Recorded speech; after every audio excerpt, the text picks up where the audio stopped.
Papa Dudut. Ako po si Jessica, Jess for short na lang.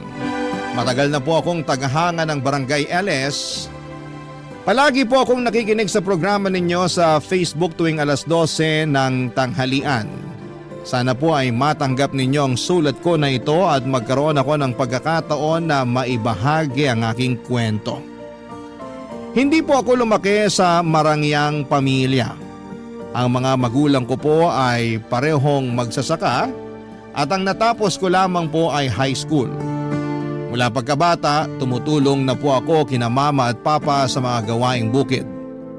Hindi man kami mayaman, masaya naman kami sa buhay namin sa probinsya. Sariwang hangin, maganda ang mga tanawin at tahimik ang paligid. Wala po akong reklamo sa naging buhay namin sa probinsya. Pero noong nakapagtapos na po ako ng high school ay hindi na kinaya nila mama at papa na ipagpatuloy yung pag-aaral ko. Hindi ko po maiwasang malungkot pero wala rin naman akong magagawa. Mahal ko ang probinsya pero alam naman po natin na hindi kalakihan ang kita doon. Kaya't nag-decide po akong pumunta sa syudad para maghanap ng trabaho. Pinili ko po ang maging kasambahay at ang layunin ko lang noon ay makapag-ipon ng pera para mapaayos yung bahay namin at makapagtayo ng maliit na negosyo para kina mama at papa. Gusto ko kasi na hindi na magtrabaho sa bukid sina mama at papa lalo na't hindi na rin sila bumabata. Nalaman ko po ang tungkol sa paghahanap ng yaya sa isang ad sa dyaryo. Dali-dali ko pong tinawagan ng numero na nakalagay sa ad.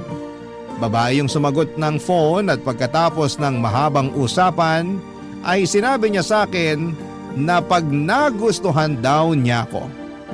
Sobra po akong nainganyo at confident po ako noong mga panahong yon na magugustuhan nila ako. Kasi masipag ako pagdating sa mga gawaing bahay.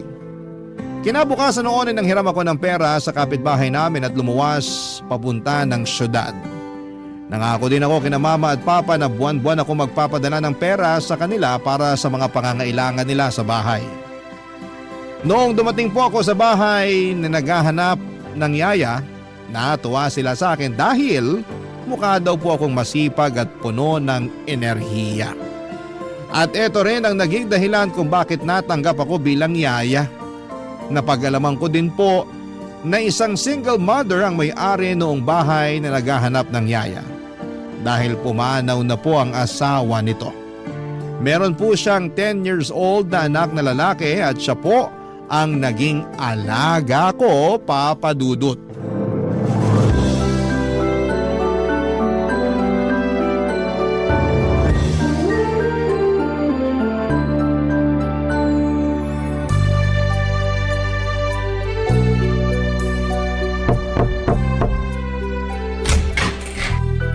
Ikaw ba si Winston? Pinakilala ka na sa akin ng mama mo. Hi! Ikaw ba yung bagong yaya ko? Oo, ako si Jessica. Pero tawagin mo na lang akong... ang haba din naman kasi ng Jessica. Ay, alam ko na. Yaya Jess na lang. Sige po, Yaya Jess. Ilang taon ka na, Winston? 10 years old. Pero malapit na ako maging teenager. Kakatuwa ka namang bata ka. Basta lagi mong tatandaan, nai-enjoy mo lang ang kabataan mo, ha? Naku, mahirap sa mundo ng mga big boys at big girls. Kung pwede lang sana bumalik sa pagkabata, naku, gagawin ko talaga. Bakit mo gustong bumalik sa pagkabata, Yaya Jess? Para mawala lahat ng pimples at wrinkles mo? Aba, bastos kang bata ka. Naisahan mo ako dun, ha? Yaya, tama na! Huwag mo akong ilitin! Di na ako makahinga! Like na kita, Yaya Jess. Ako rin. Mukhang hindi ako mamomroblema sa pag-aalaga sa'yo. Ay, nga pala, kanina ko pa napapansin na andito ka lang palagi sa kwarto mo nagko-computer. Hindi ka man lang ba naglalaro sa labas? Ayoko po maglaro sa labas eh. Binubuli lang ako ng mga bata dun. Ha? Paanong binubuli? Pinagtatawanin nila yung salamin ko. Mukha daw akong alien. Tapos pangu daw ako, tabachoy. Tong mga batang to, oo. Nako, sa susunod na asarin ka nila, magsumbong ka sa akin, ha? Mananagot na talaga sa akin yung mga yan. Thank you, Yaya Jess. Pero ayoko. Tayo na lang kaya maglaro. Marami akong computer games dito na pang 2 players. Oy baby, yun ang hindi ko mapapangako sa'yo. Kasi baka pagalitan ako ng mama mo. Alam mo naman, kailangan kong sipagan tong mga gawaing bahay dito kung gusto kong magtagal sa inyo, di ba? Lalong-lalo na ngayon at kakatanggap lang sa akin ng mama mo. Naku, Yaya, huwag kang mag-alala. Nandyan si mama ngayon, oo, pero kadalasan wala naman siya dito eh. Ha? Anong ibig mong sabihin? Busy si mama sa work niya. Most of the time, mag-isa lang ako dito sa bahay. Ay, ganun ba? Naku, kawawa ka naman palang bata ka. Naku, baby, don't worry kasi andito na si Yaya. Forever na ako dito. Pero teka lang, kung ikaw lang ang naiiwan dito mag-isa, paano yung... Mga gawaing bahay. Tinuruan na ako ni mama kung paano gumamit ng washing machine at saka rice cooker. Pero hindi nga lang ako marunong magluto. Kasi si mama naghahanda ng mga pagkain ko before siya umalis papuntang work. Napaka-independent mo naman palang bata ka. Huwag kang mag-alala kasi tuturuan kitang magluto. Okay ba yun sa'yo? Okay na okay po! Oo, mabuti na yung ganun para at least hindi ka nakanganga kung sakaling wala kang kasama. Hindi ka magugutom, ganun. Ay nga pala, kumusta naman yung pag-aaral mo? Anong favorite subject mo? English po favorite subject ko. Kayo po, anong favorite subject nyo? Favorite ko naman yung math. Ay, ayoko niyan. Puro numbers tsaka formula. Sumasakit ulo ko dyan. Di mo ata natatanong na palagi ako nananalo sa mga math competition nung high school. Kaya wag kang mag-alala, akong bahala sa'yo. Talaga? Tutulungan mo ako sa math homework ko? Oo naman, why not, di ba? The best ka talaga, Yaya! Naku, wag kang mahiya, bulahin mo pa ako. Gustong gusto ko nakakarinig ng mga ganyan eh. Music to my ears. Ikaw na ata yung pinaka-the best na Yaya na kinuha ni Mama. Yan, ganyan dapat. Ay, teka lang. Naku, ikaw bata ka. May yaya ka na pala dati. Ba't umalis yung dati mong yaya? Tinakot mo siguro no kaya umalis. Yaya just talaga? Hindi! Sabi kasi ni Mama sa akin na bumalik daw yun ng probinsya kasi mag-aasawa na. Ah, buti pa siya may love life. Ay, speaking of mama, babalik na ako dun sa kusina ha. Baka kasi hinahanap na ako ng mama mo. Kung may kailangan ka, tawagin mo lang ako, okay? Sige po, Yaya! Thank you!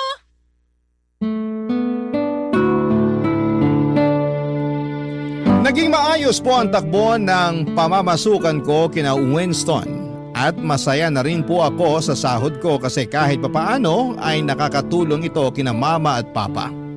At sa totoo lang ay maganda rin naman ang kwarto ko sa bahay kung saan ako namamasukan.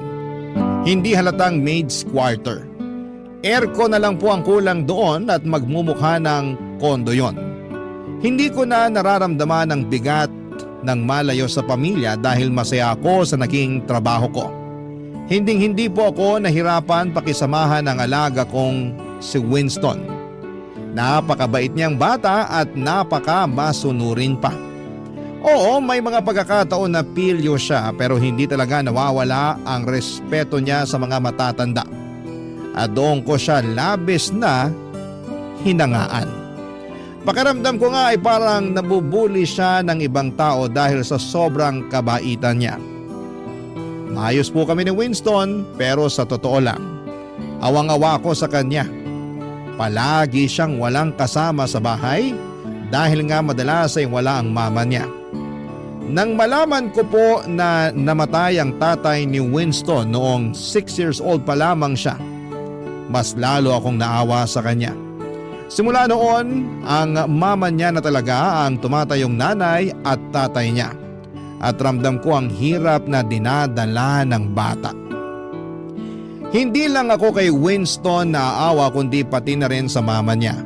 Ngunit syempre, bilang isang dakilang yaya, hindi ko pinabayaan si Winston. Pinaramdam ko araw-araw sa kanya na hindi siya nag-iisa. Lalo na tuwing wala ang mama niya. Ipinaliwanag ko din sa kanya ng maayos kung bakit may mga panahon na walang mama niya para kahit papaano ay maintindihan niya at hindi siya magkimkim ng sama ng loob.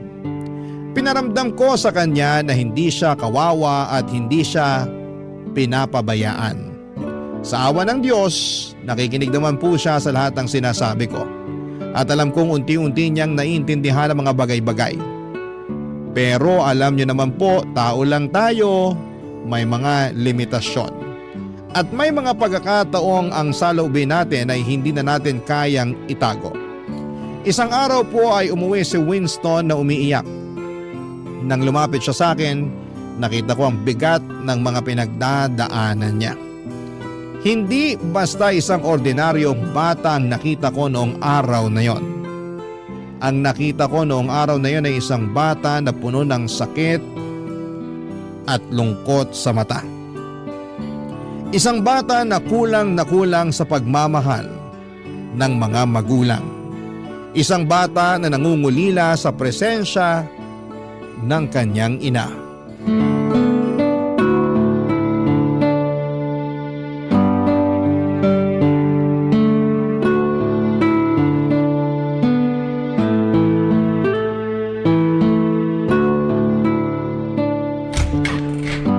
Winston, ready na yung breakfast mo. Kumain ka na. Oh, anong nangyari sa'yo? Ba't ka umiiyak? Malapit na kasi yung family day namin, Yaya Jess. Tapos, sabi ni Mama, hindi daw siya makakapunta. Hala, ganun ba?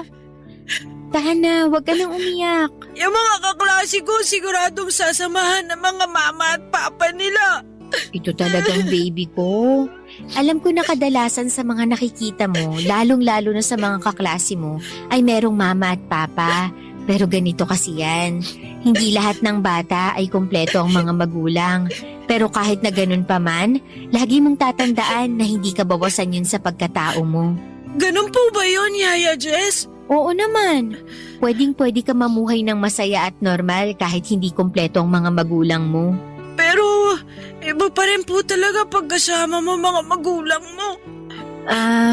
Oo, totoo naman yun. Alam mo ba na maraming bata dyan ang kompleto nga ang mga magulang pero hindi naman masaya ang family nila?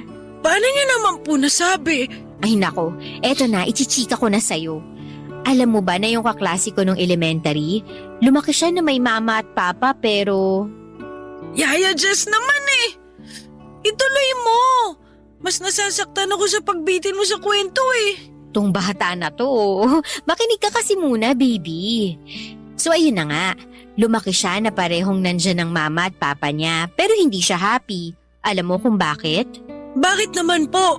Kasi palaging nag-aaway yung mama at papa niya. Oo, totoo yun. Tapos ito pa yung mas nakakaloka dyan. Yung mama niya, nahuli niya yung tatay na may... basta, yun.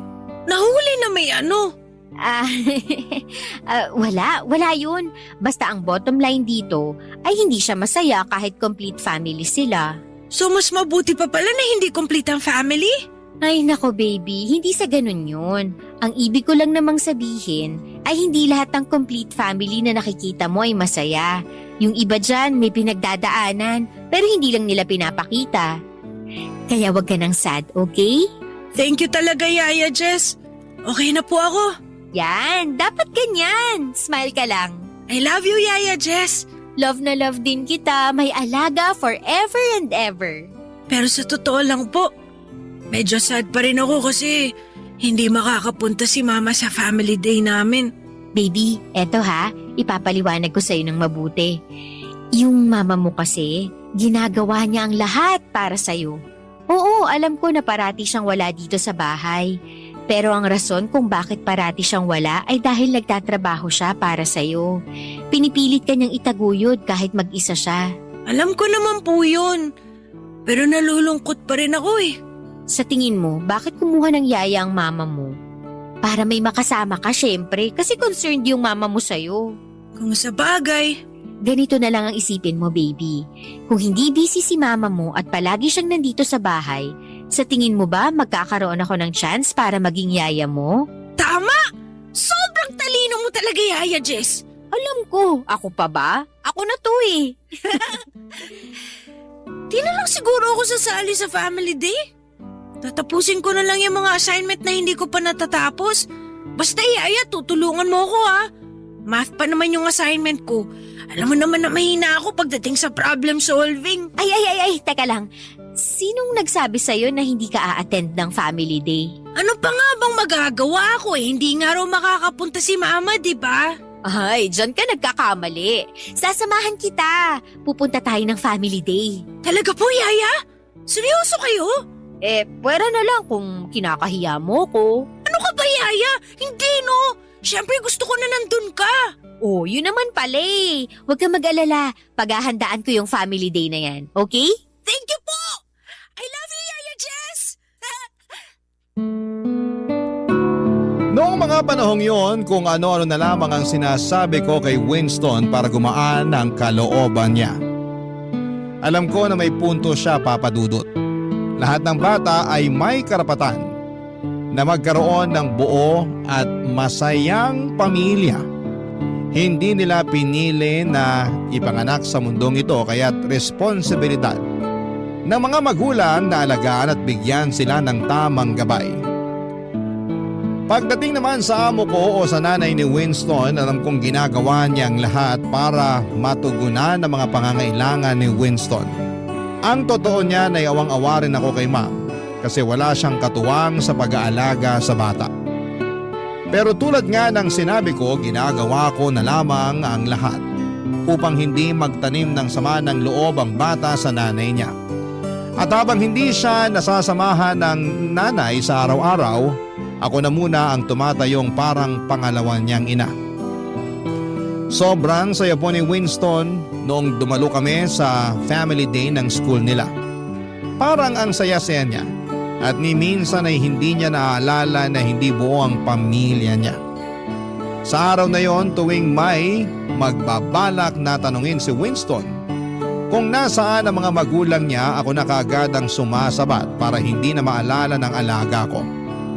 Kasi alam ko na deserve niyang mag-enjoy ng buong buo sa araw na yon. Gusto ko lang na makita na masaya siya.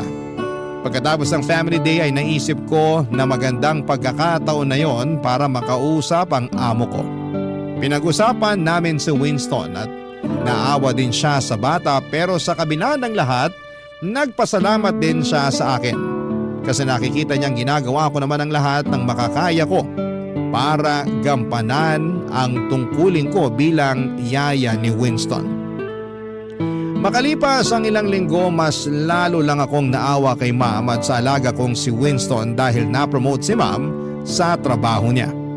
Ibig sabihin, mas abala na siya sa pagtatrabaho at mas kumonte ang oras at panahon na maaari niyang ilaan para makasama si Winston. Sa kabila ng lahat ay hindi ko pa rin maiwasang humanga kay Ma'am. Sa panahon ngayon, marami ng magulang ang pinapabayaan na lamang ang mga anak nila. Pero si Ma'am kahit abala sa trabaho ay makikita mo talaga ang kanyang dedikasyon at pagsusumikap na mabigyan ng magandang kinabukasan si Winston. Hindi po madaling balansehin ang trabaho at pamilya. Pero si Ma'am, ginagawa niyang lahat para matugunan ang mga pangangailangan ni Winston. Alam kong hindi siya perpekto at may mga pagkakataon na hindi niya kayang gampanan ang lahat ng papel sa buhay ni Winston. Ngunit ang mahalaga ay hindi siya sumusuko. Batid ko na gusto niyang makasama si Winston, kaya nga lang, ang trabaho niya ay isang malaking responsibilidad. Barangay Love Stories. Barangay Love Stories. At dahil nga po sa naging sobrang busy si Ma'am sa trabaho, sa akin na niya pinapaubaya ang paghatid at sundo kay Winston sa school. Naalala ko pa nga na tinanong ko siya kung bakit hindi na lang niya pasakayin si Winston sa school bus. Pero ang sabi ni Mama ay mas kampante raw siya kung ako na lamang ang kasakasama ni Winston. May punto naman siya. Kasi siguro ako na atang naging super yaya na tagapagligtas ng mga batang naiwan sa bahay. Joke lang po, Papa Dudut. Pero seryoso, mula nang maging ganon ang setup ay nagiging parte na ng araw-araw ko ang mag-tricycle kasama si Winston papunta sa school niya. Kasi 15 minutes lang naman ang layo ng school sa bahay nila. At sa awa ng Diyos, mas naiintindihan na ni Winston ang sitwasyon ng mama niya. Hindi siya nagkikimkim ng sama ng loob at hindi nagbago ang pakikitungo niya sa nanay niya. Kung paano niya ako pakitunguhan, ganon din siya sa akin at doon ko talaga nahanap yung hirap at saya ng magulang. Kahit na hindi ako ang tunay na magulang, ramdam ko pa rin yung pagmamahal at pagkalinga kay Winston. Pero sa totoo lang po ay parang mas favorite ako ni Winston noong mga panahong yon. Joke lang po. Sana po ay hindi ninyo masamain ang sinabi ko. Wala akong intensyon na higitan si ma'am. Ang gusto ko lang ay maramdaman ni Winston na maraming nagmamahal sa kanya. At hindi siya nag-iisa. Gusto ko siyang iparamdam na may buong pamilya na nagmamahal sa kanya. Kahit na hindi buo ang pamilya niya. Ganun ko po siya kamahal, parang sarili kong anak. Isang araw noong hinatid ko si Winston sa eskwela, ay hindi ko inaasahan na may mangyayari pala sa akin na makapagpapabago sa takbo ng buhay ko. Ang tadhana nga naman, minsan nakakalungkot pero minsan ay nakakatawa din, Papa Dudut.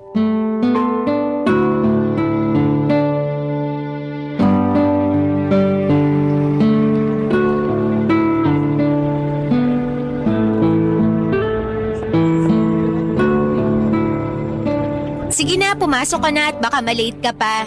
Opa, Yaya. Ay, sandali lang. Baka makalimutan mo pa to. Ito nga pala yung lunchbox mo. Tapos, ito naman yung tubig mo. Tapos, ito naman yung iced tea mo. Thank you, Yaya. Mauna na po ako. Sige, enjoy! Nakakaloka, makauwi na nga. Hindi ko pa nasasampay yung mga labada. Baka makatanggap ako ng award kay ma'am pag naabutan niya yun. Ito din naman kasing pasok ni Winston eh. Kailangan ba talagang 8 ng umaga nasa school na ang mga batang yun? Aba, hindi naman ata makatarungan yan. Ano bang akala nila sa mga bata nagtatrabaho? Ay, makauwi na nga nang matapos ko na yung mga hindi ko pa natatapos. Hala, Diyos ko, yung wallet ko nawawala. Paano ako makakauwi nito?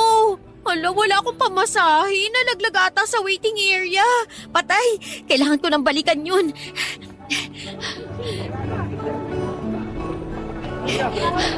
Diyos ko, hiningal ako dun ah. Buti na lang at nandito na ako. Ay, nasa na kaya yung wallet ko? Miss, excuse me. Sa'yo ba to? Uy, yung wallet ko! Akala ko ninakaw na eh. Thank you talaga ha. Thank you, sobra.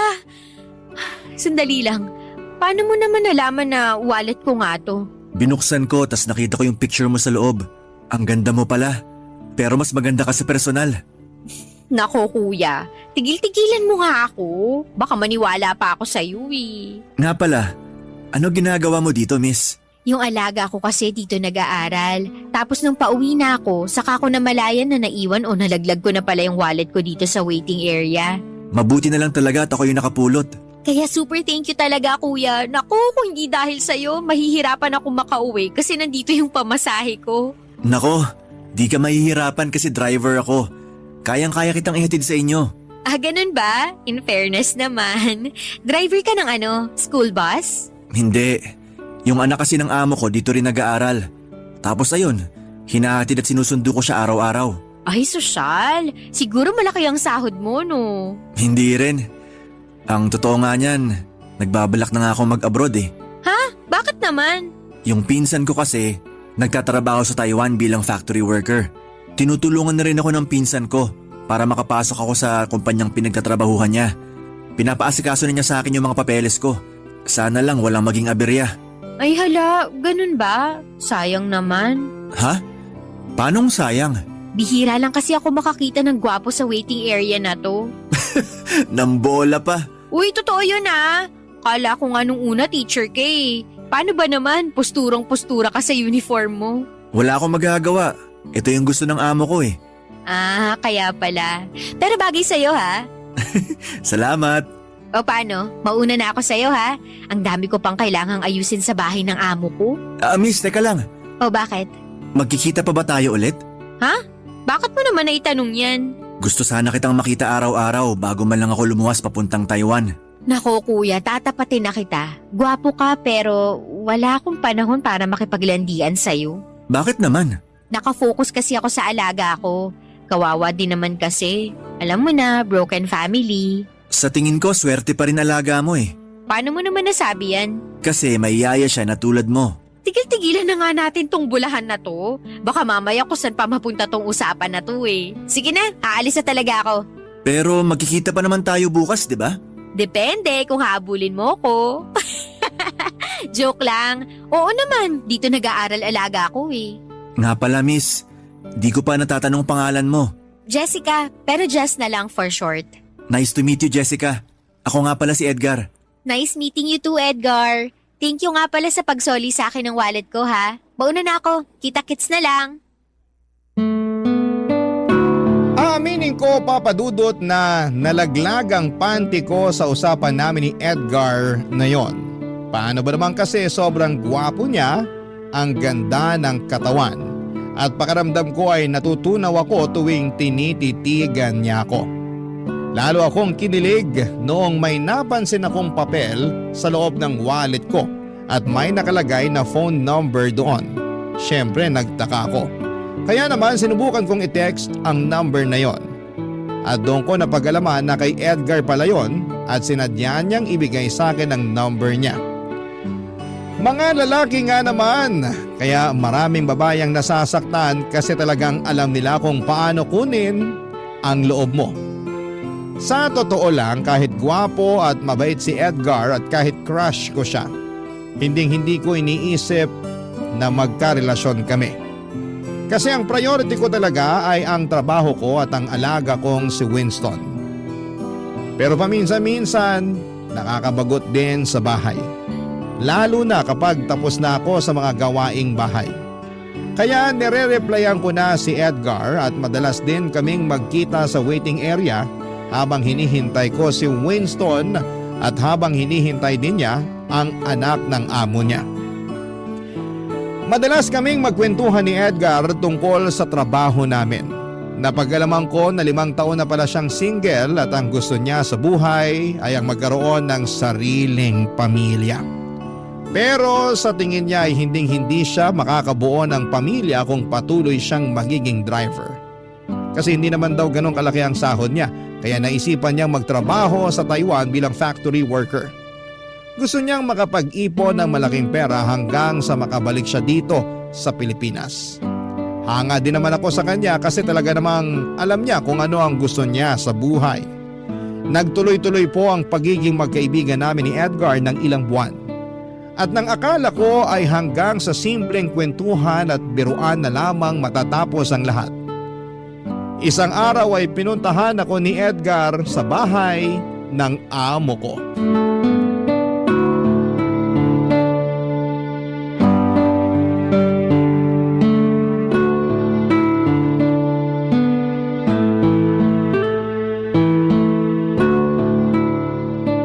Tapusin na natin tong assignment mo sa math para makapaglaro ka na ng game sa computer mo ha? Okay po, Yaya Jess. Sige, tuloy na natin to. Ay, nakakamiss tuloy mag-aral. Kaya ikaw, mag-aaral ka ng mabuti ha? Okay po, Yaya Jess. Yaya, si Mama na ba yun? Ay, hindi ko alam eh. Sabi kasi ng mama mo, mamayang gabi pa daw yung uwi niya. Dito ka lang baby, puntahan ko lang ha? Sige po. Tapusin mo na yung homework mo, babalikan kita, okay? Okay, Yaya. Andyan na, sandali lang! Nakakaloka, sino kaya to? Ay, baka naman delivery boy. Edgar? Hoy, ano ginagawa mo dito? Jessica, Loko ka, anong kailangan mo? Bakit ka nandito ha? natatandaan mo nung nag-usap tayo dati at nakwento mo sa akin kung saan ka nakatira? Di ko aakalain na darating ang araw na mapapakinabangan ko yun. Hindi mo pa sinasagot yung tanong ko. Ano kailangan mo? Sira ulo ka? Paano kung nakita ka ni ma'am dito, ha? Eto naman, wala naman tayong ginagawang masama ah. Kahit na. Siguradong papagalitan ako ni ma'am pag nalaman niya na kinuwento ko sa'yo yung address niya. Hindi ko naman kasi lubos na akalain na pupuntahan mo ko dito, no? Huwag ka nang magalit sa akin. Sorry na. Isa lang naman ang sadya ko dito eh. Ano naman yun? Jess, matagal ko na kasing gustong sabihin sa'yo to. Ang alin? Yung hindi mo ako na-replyan kagabi kasi malamang naubusan ka na ng load. Ano ka ba? Wala yun. Eto naman, hindi yun. So ano, maghuhulaan na lang ba tayo dito? Sabihin mo na kasi. Eto na nga. Jess, Nako, sinasabi ko sa'yo, pag hindi ka pa nagsalita, babalik na talaga ako sa loob. I love you. Mahal na mahal kita. Ano akala mo sa akin? Leading lady ng GMA teleserye? Dennis Trillo at Jenilyn Mercado lang? Magkamukha nga kayo ni Dennis, pero ang ganda naman ata ni Jenilyn para maging kamukha ko pa siya. Eto naman nagpapatawa pa. Hindi na nga ako nakatulog kagabi kakaisip kung paano ko aaminin sa'yo yung nararamdaman ko eh. Wait lang, ibig mong sabihin, pumunta ka dito sa bahay ng amo ko para… Para ligawan ka, oo. Jess, pagod na kasi ako kakatago ng tunay ko na nararamdaman para sa'yo tuwing nagte-text tayo. Sigurado ka na ba talaga dyan sa nararamdaman mo? Oo naman, bakit? Wala ka bang tiwala sa akin? Hindi naman sa wala akong tiwala sa'yo, pero… Pero ano? Ano ba kasi ang nakita mo sa akin? Siguro nga hindi ako pangit, pero hindi rin naman ako ganun kaganda. At isa pa, yaya lang ako. Sandali lang, huwag mong nilalang ang pagiging yaya. Marangal na trabaho yan. Jess, hindi ka naman kasi mahirap mahalin eh. Maganda ka, mabait, magaan ka usap. Nawawala ang stress ko tuwing tinetext mo ko at masinisipagan ko ang trabaho ko nang dahil sa'yo. Ay, sige, ipagpalagay na natin na sasagutin kita. Pero Edgar, nagbabala ka magtrabaho sa Taiwan, di ba? Ano na lang ang mangyayari sa relasyon natin kung sakasakali? Tatapatin na kita, magaan din ang loob ko sa'yo at napakaswerte ng kahit sinong babae na maging boyfriend ka. Pero hindi ko kaya ang long distance relationship. Sa totoo lang napag-isipan ko na yan at balak na talaga kitang kausapin tungkol dyan. Jess, sana wag mong masamain tong sasabihin ko sa'yo ha. Alam mo, kinakabahan na ako sa'yo. Ano ba yun ha? Nakausap ko kasi ang pinsan ko nung isang araw at willing siya na tulungan tayo pareho para makapagtrabaho tayo sa Taiwan. Nasisiraan ka na ba ng bait? Hoy Edgar, kilabutan ka nga sa mga pinagsasasabi mo. Hindi pa nga kita sinasagot tapos ngayon aalukin mo pa ako na magtrabaho sa Taiwan? Pambihira ka. Hindi naman kita pipilitin na sagutin ako agad-agad.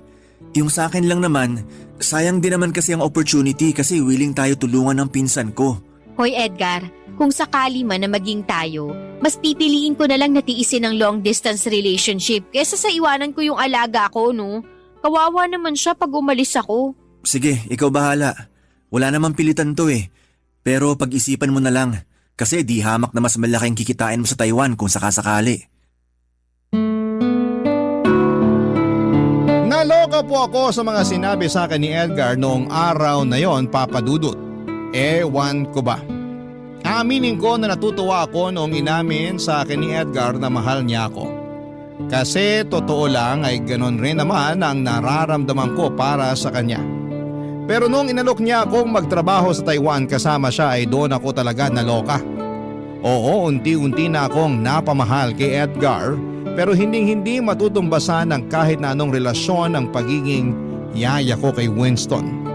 Sobra akong masasaktan kapag dumating ang araw na kailangan kong iwanan ng batang yon.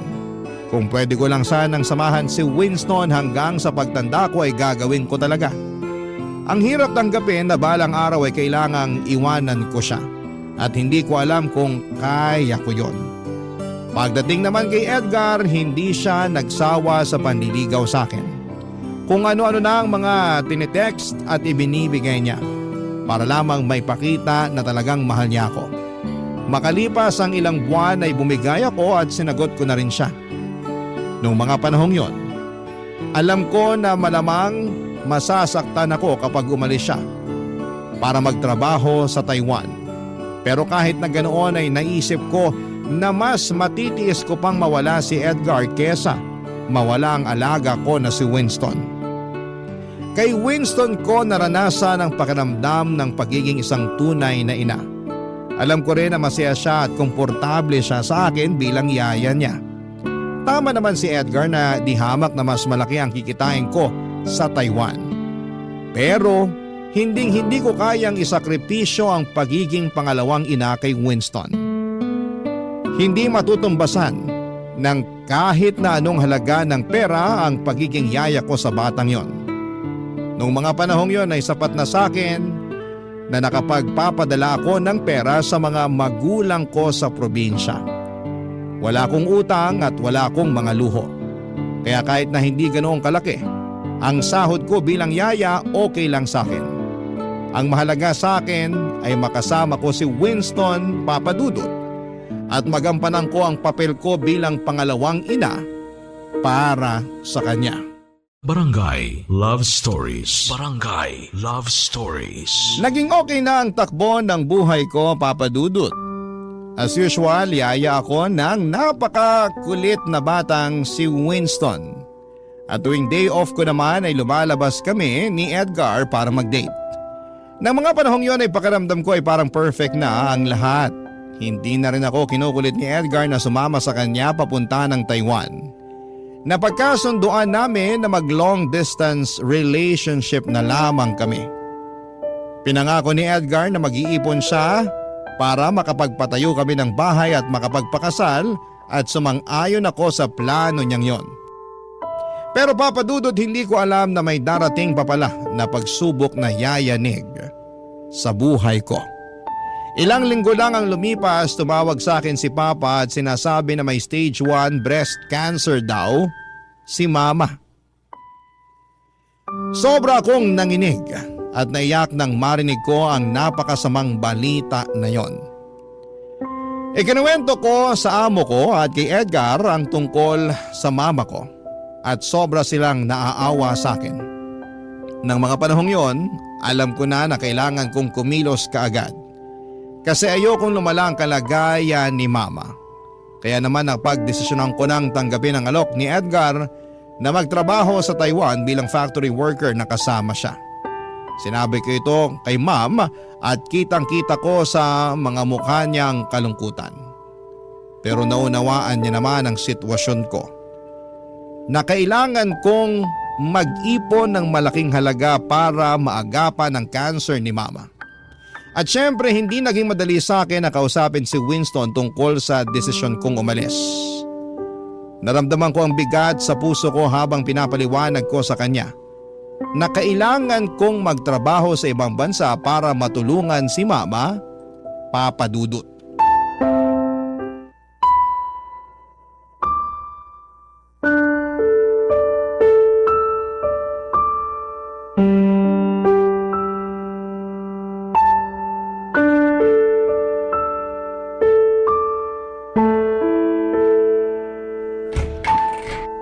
Winston? Yaya, tamang-tama may bibigay po ako sa inyo. Winston, may gusto sanang sabihin si Yaya sa'yo. Ano po yun? Winston, kasi... Yaya? Bakit po kayo umiiyak? Okay lang po ba kayo? Ganito kasi yun. Magbabakasyon muna si Yaya, ha? Saan naman po kayo pupunta? Ang nanay kasi ni Yaya may breast cancer. Malubha na sakit yun. Kaya kailangan ko munang magbakasyon sa malayong lugar para makapag-ipon ako ng malaking pera para sa pagpapagamot ng mama ko. Ibig niyo pong sabihin, iiwan niyo na po ako? Alam mo naman na para mo na akong pangalawang ina, di ba? Kung wala lang sanang sakit ang mama ni Yaya, hindi kita iiwan. Alam mo yan. Yaya, please! Huwag na po kayong umalis! Papakiusapan ko si Mama na tulungan ka. Huwag niyo na po ako iiwan, please! Hindi kasi ganun kadali yun eh. Huwag kang mag-alala kasi palagi kitang i-video call, okay? Isipin mo na lang na parang nagbabakasyon lang si Yaya. Bakit? Saan po kayo pupunta? Pupunta si Yaya sa Taiwan. Hindi ka ba masaya para kay Yaya? Makakakita na si Yaya ng snow. Wala naman po atang snow sa Taiwan eh. Oy, ano ka ba? Meron yan. Pag sinabi kong meron, meron yan. Okay? Yaya talaga. Mamimiss ko po kayo. Ayoko po. Ako din. Sobra. Basta ha, huwag mong bibigyan ng sakit sa ulo ang mama mo, ha? Promise ko po yan. At saka, tandaan mo lahat ng tinuro ko sa'yo. Di ba matagal mo na napangarap ang maging teenager? Eto na yung chance mo. Mas gugustuhin ko po ata na maging bata habang buhay na kasama kayo kaysa maging teenager na wala kayo. Eto naman, huwag mo nang paiyakin si Yaya. Wala na pong tutulong sa akin sa mga math assignments ko. Winston, huwag ka na mag-alala kasi nag-usap na kami ng mama mo at pinangako niya na tutulungan ka niya. Okay? Yaya, magkikita pa ba tayo ulit? Tong bata na to talaga. Oo naman. Hindi naman mamamatay si Yaya eh. Huwag kang mag-alala. Kasi kapag nakabalik na ako dito galing Taiwan, ikaw ang pinakauna kong hahanapin. Talaga ba? Promise yan. Yaya, wag na lang po kayo umalis, please. Balang araw, maiintindihan mo rin kung bakit ko kailangang gawin to. Yaya. Hindi magbabago ang pagiging pangalawang ina ko sa'yo. Yan ang palagi mong tatandaan, ha? I love you po, Yaya Jess. Ako din.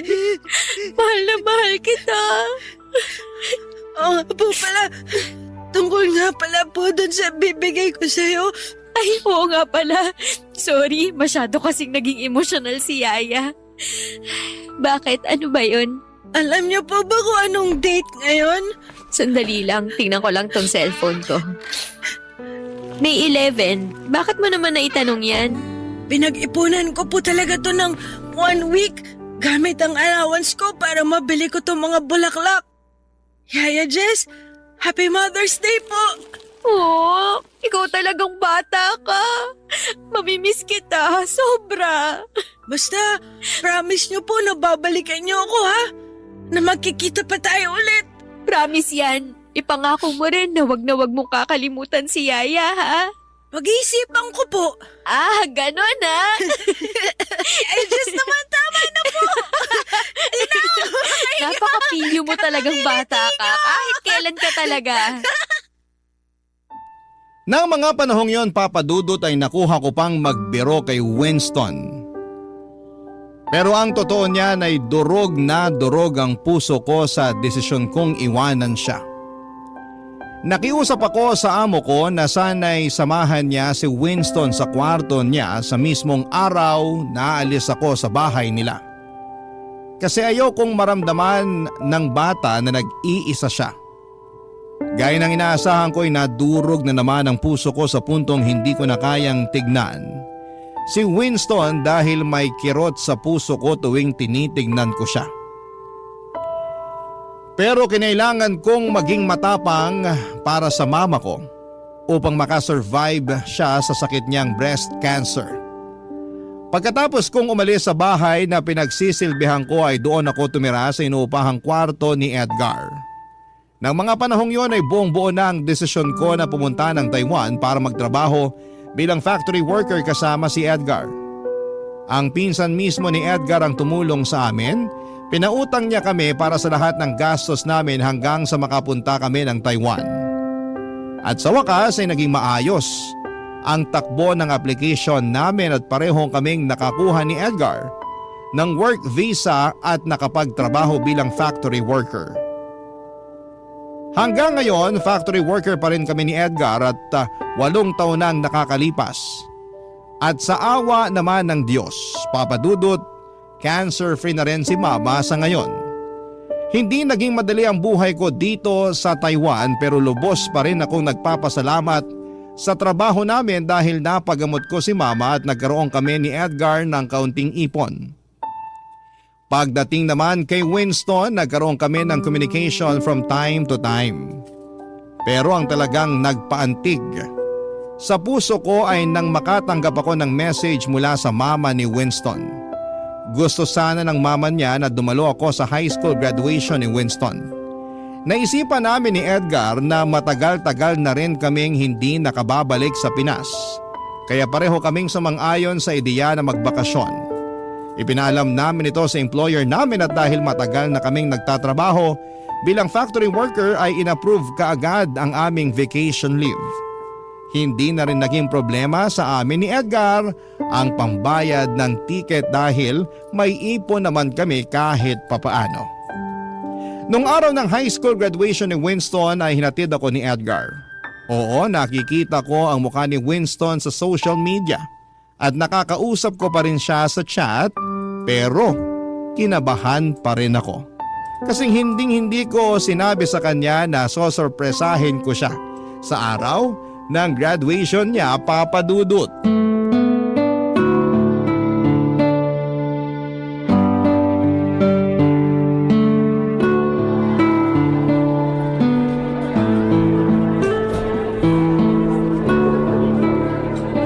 Mahal, paano to? Talagang kinakabahan ako eh. Paano kung hindi niya ako makilala ha? Imposible naman atang di ka makilala ng batang yun. Panay post ka ng selfie mo sa social media eh. Ikaw talaga? Hindi ka nakakatulong. Ano ba naman mahal, nandito na tayo oh. Ngayon ka pa ba aatras? Pustahan tayo. Makikilala ka ng batang yan at mag-iiyakan kayo. Ewan ko sa'yo, umalis ka na nga. Sige mahal, basta balikan kita dito mamayang alas 5 ng hapon ha. Kailangan ko na kasing isoli tong scooter na nirentahan natin mamayang alas 6. Sige, mahal. Ay, nga pala. Mahal, pasuyo naman oh. Pakihanda na lang yung mga gamit natin kasi dadalawin na natin sina mama at papa sa Makalawa, ha? Kailangan natin sulitin bawat araw na nandito tayo sa Pinas. Ba't sa Makalawa pa? Bakit hindi na lang bukas? Ano ka ba? Nakalimutan mo na ba? Siyempre gusto ko naman makabonding yung alaga ko, no? Para mo na talagang anak yung batang yon. Sige mahal, mauna na ako ha. I love you. Balikan kita mamaya.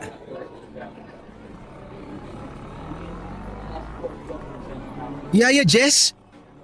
Yaya Jess, ikaw nga! Winston! Yaya Jess, di ko akalain na darating yung araw na magkikita ulit tayo. Uy, ang laki mo na! Mas matangkad ka pa sa akin! Kamusta ka na, anak? Okay lang po ako. Kayo po, kumusta? Yaya, sobrang namiss ko po kayo. Ako din, naku. Kung alam mo lang kung gaano kitang namiss. Yaya, di ba? Nangako kayo sa akin na babalikan niyo ako. Sobrang natutuwa po ako kasi tinupad niyo yung pangako niyo.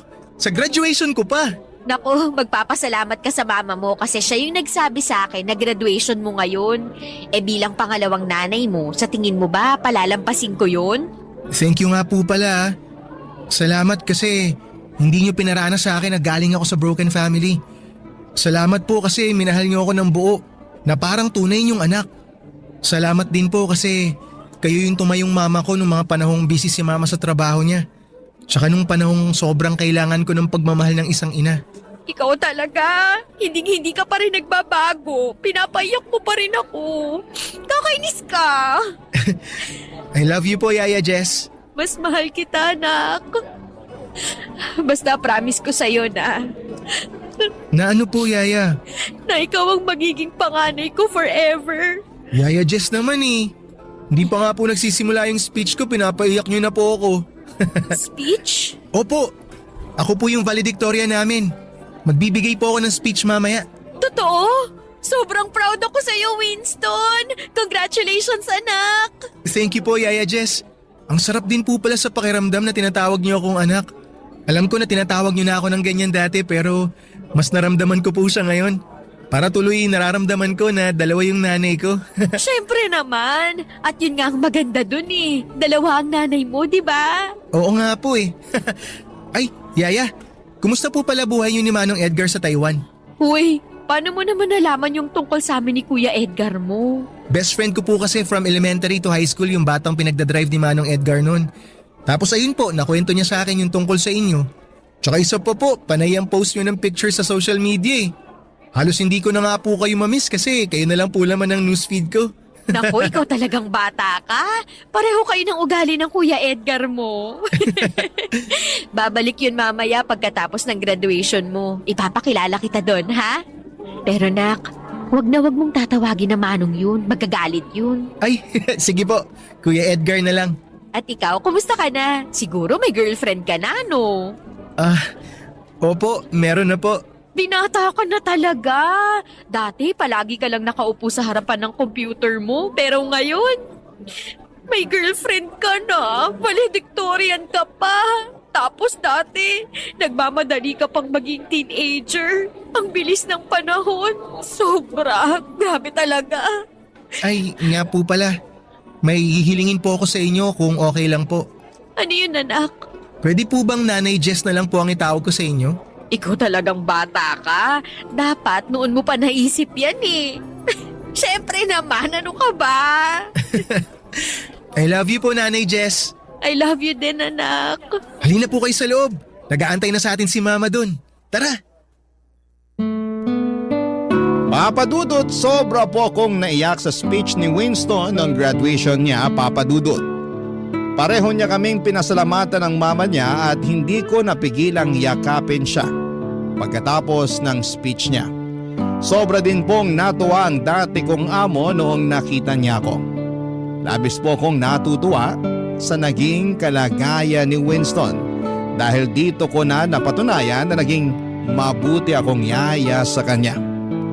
Wala siyang sama ng loob sa kahit na kanino at napaka-positive ng batang yon. Dito ko talaga na-realize na ang pagiging yaya ay higit pa sa ordinaryong trabaho. Ang pagiging yaya ay isang misyon na humuhubog sa pagkatao ng mga bata. Napakahalaga ng role ng isang yaya sa pagbuo ng karakter at kinabukasan ng isang bata. Kaya kung may mga yaya man na nakikinig ngayon, sana po ay ma-realize ninyo na hindi dapat minamaliit ang pagiging kasambahay. Kasi kayo ang nagsisilbing gabay sa mga bata. Kayo ang nagbibigay ng aral sa kanila na dadalhin nila sa panghabang buhay. Sa mga yaya na nakikinig ngayon, saludo ako sa inyo at ngayon po ay nakabalik na nga po or nakabalik na kami ni Edgar sa Taiwan at patuloy pa rin naman po ang komunikasyon ko kay Winston. Kahit malayo kami sa isa't isa, hindi kami nawawala sa buhay ng isa't isa at palagi ko siyang tinatanong kung kumusta siya. Napuntahan ko rin sina mama at papa sa probinsya noong nasa Pilipinas ako at sa awa naman ng Diyos. Malusog at masaya sila sa ngayon. Ilang buwan na lang po ay mag-expire na ang kontrata namin ni Edgar dito sa Taiwan dahil sapat na ang naipon namin. Napagdesisyonan na po namin na bumalik na ng Pilipinas. Napag-isipan namin ni Edgar na pagtayo ng maliit na negosyo gamit ang aming savings. Hindi pa po namin napagdedesisyonan kung anong klaseng negosyo pero isang bagay lamang ang sigurado. Babalik po kami ng Pilipinas sa loob lamang ng ilang buwan. At para naman po sa aming dalawa, napagdesisyonan din po namin ni Edgar na ipaayos ang bahay ng mga magulang ko sa probinsya at doon na rin po kami titira. At doon na rin magnenegosyo nang sa ganoon ay malapit ako sa mga magulang ko. At kahit papaano ay pwede na rin po akong bisitahin ni Winston kung kailan niya gusto. At syempre po, hindi mawawala ang balak namin ni Edgar na magpakasal this year. Sobrang excited na po ako sa mga magagandang bagay na naghihintay sa akin, Papa Dudut. Maraming salamat po sa platform na ibinigay ninyo sa amin upang maibahagi po namin ang mga naging karanasan namin sa buhay. Ang inyong forever na kapuso at kabarangay, Jess. Dear Papa Dudut, ako po si Ruby at naisipan ko pong sumulat sa inyo kasi tingin ko ay kailangan ng mga kabarangay na nakikinig sa programa ninyo na maging babala ang naging karanasan ko, lalo na sa mga kababaihan. May pagkakamali po akong nagawa sa buhay na pinagsisisihan ko at gusto kong hindi ito maulit sa ibang tao, Papa Dudut. Meron po akong boyfriend si Harold, matagal na po kaming mag-on at nakapag-decide po kami na mag-live-in lalo na at pareho namang kaming may trabaho sa call center. Pareho kaming agent na dalawa, Papa Dudut, pero magkaiba lang kami ng kumpanya. Nagkikita lamang kami pagkatapos ng shift namin. Naghahanap kami ng mga murang paupahan sa QC na malapit lang sa pinagtatrabahuhan namin. Kasi sobrang mahal ng mga renta.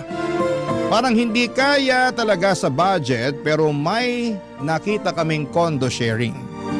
Sabi namin sa isa't isa na eto ay pwede naming tignan.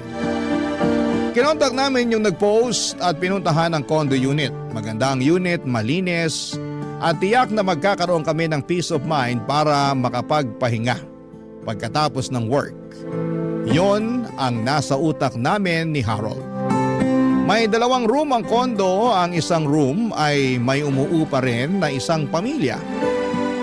At magiging common area namin ang sala, kusina at banyo. Sa tingin namin ay hindi naman kami magkakaproblema sa ganitong klase ng setup. Nasa pakikisalamuha lang naman yan.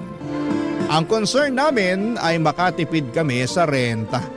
At secured pa ang mga gamit namin dahil walang magnanakaw tulad ng nangyari sa akin noong tumira ako sa isang boarding house, Papa Dudut.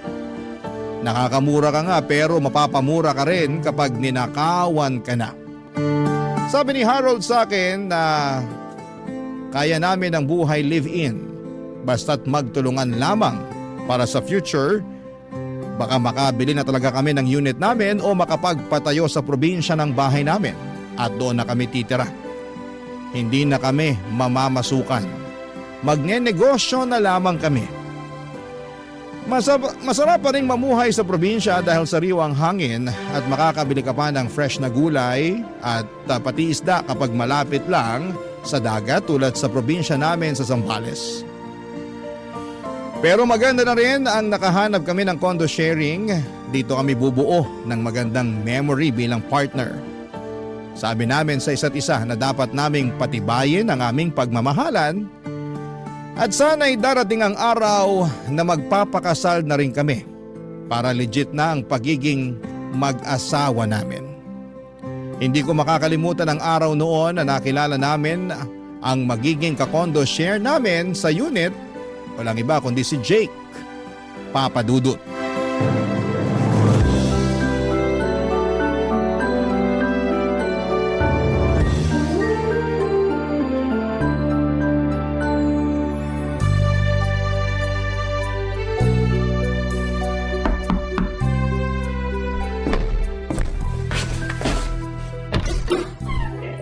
Hi, Hello!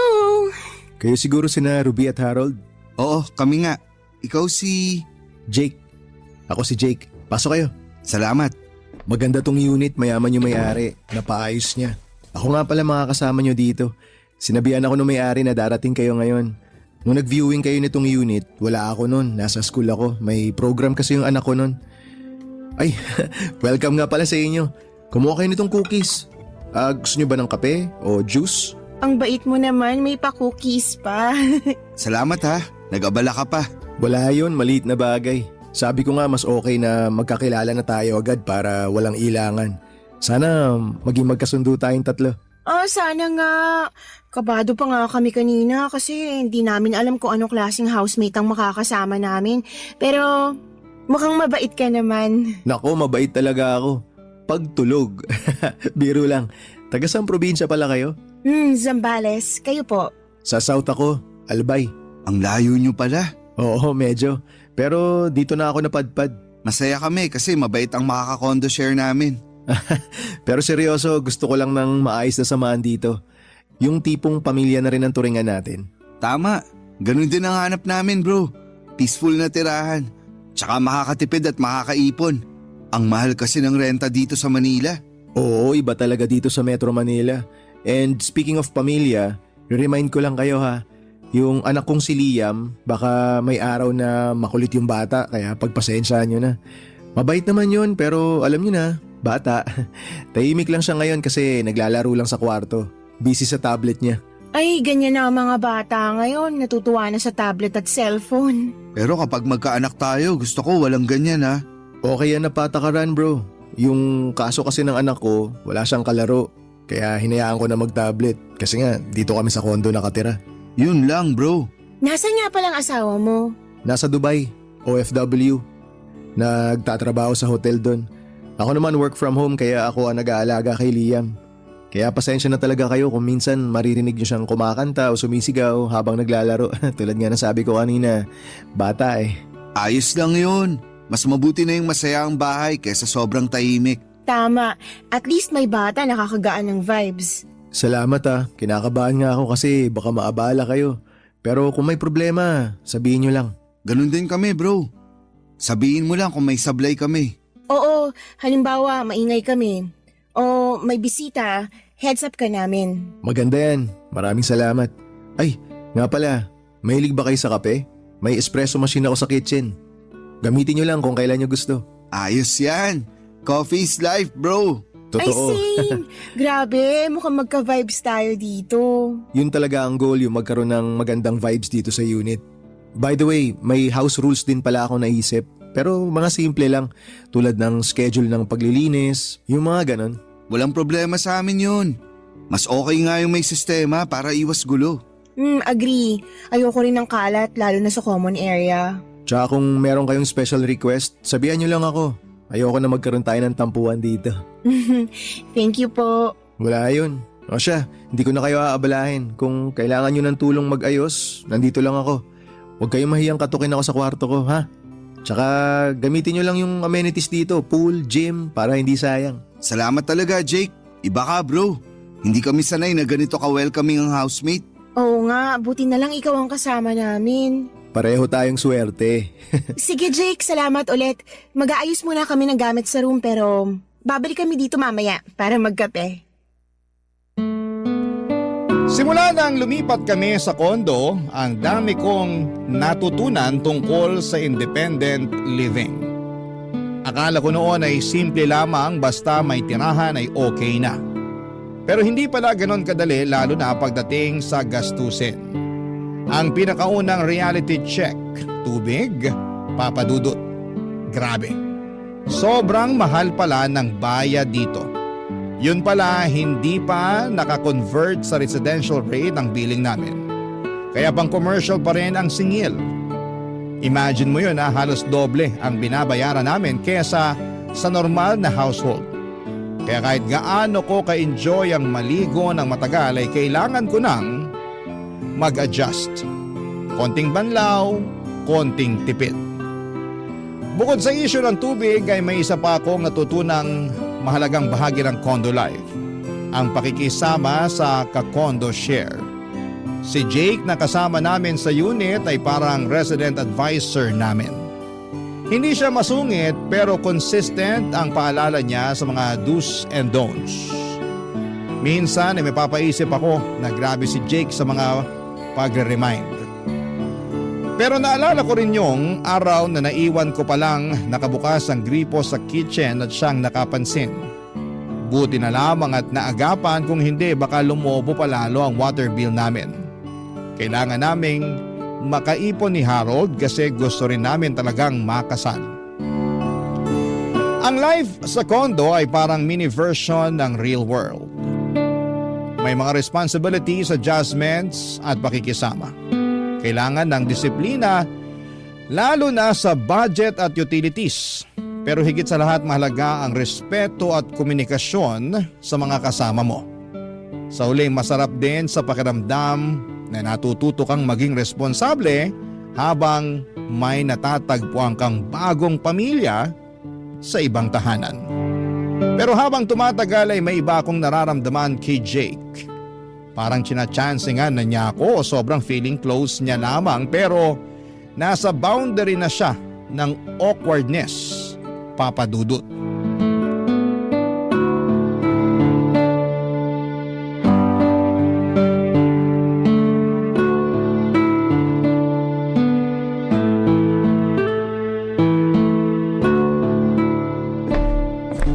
Oh, Ruby, nasan si Harold? Nasa trabaho na. Night shift siya. Baliktad kami ng oras ng pasok. Good. Ano po yon? Wala. Sabi ko, ikaw lang pala naiwan ngayon. Oo, gano'n na nga. Kumusta naman pagsasama niyong dalawa? Okay naman? Opo, getting stronger. Bakit po? Wala lang, curious lang. Tagal niyo na rin ha? Forever na ba kayong dalawa? Gusto kong siya na. Gusto kong matupad yung mga dreams namin.